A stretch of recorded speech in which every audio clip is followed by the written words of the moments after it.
Rebellious Books, where we talk about books written by women or featuring female protagonists. I'm Claire Bushy, the books editor for Rebellious magazine.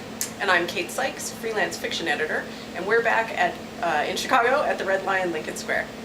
Today we're talking about Death at Woods Hole by Frances McNamara.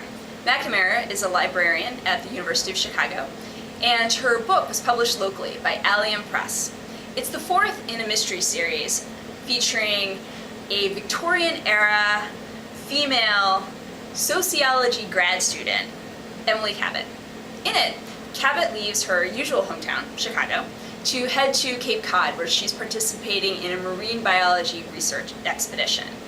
However, when a man is found face down in a fish tank, she has to clear her friend's name to keep her from being accused of murder. What did you think? Well, I think I couldn't have taken a better book on my summer holiday in Maine. Nice. I really enjoyed reading this book while sitting on the beach, and I thought that the sense of place was just really wonderful. The period detail and all of the New England details were lovely. In fact, there's a scene where there's a clam bake, and I felt like I could have actually done that myself. It was so detailed, and I've always wondered actually how clam bake was done. So that was cool. That was really interesting. Yeah, I liked the book. It's a really very tightly woven, cozy mystery. It's nothing really terrible happens on stage. It is very true to the genre of a cozy mystery. I thought that it was really, really well drawn in terms of the mystery elements of it, but I did feel that it was lacking for me in character development. I didn't feel as connected to Emily Cabot as I would have liked to. We have a little bit about her relationship, and that advances a little bit throughout the book, but I never really felt like we checked in enough with her emotionally, and that there was enough emotional peril or risk for her. Well, I think that it may be a function of the fact that this is the fourth in a series, and I would suggest that readers who want to get to know Emily Cabot better actually start with the first book in this series, Death at the Fair.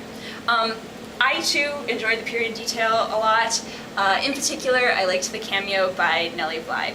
Now, I admit I'm a biased, girl reporter loves girl reporter. But having her in there sort of slipped in some matter-of-fact perspective on women's lives during the period, and I really enjoyed that. But that kind of brings us to our central question, which is, does this book rebel? Right, so I'm a little divided on that question. I think that artistically it doesn't rebel. It's a pretty safe, cozy mystery. My grandmother would love it. There's nothing really hard-boiled about this. There's nothing that sort of jumps beyond the boundaries of the cozy mystery.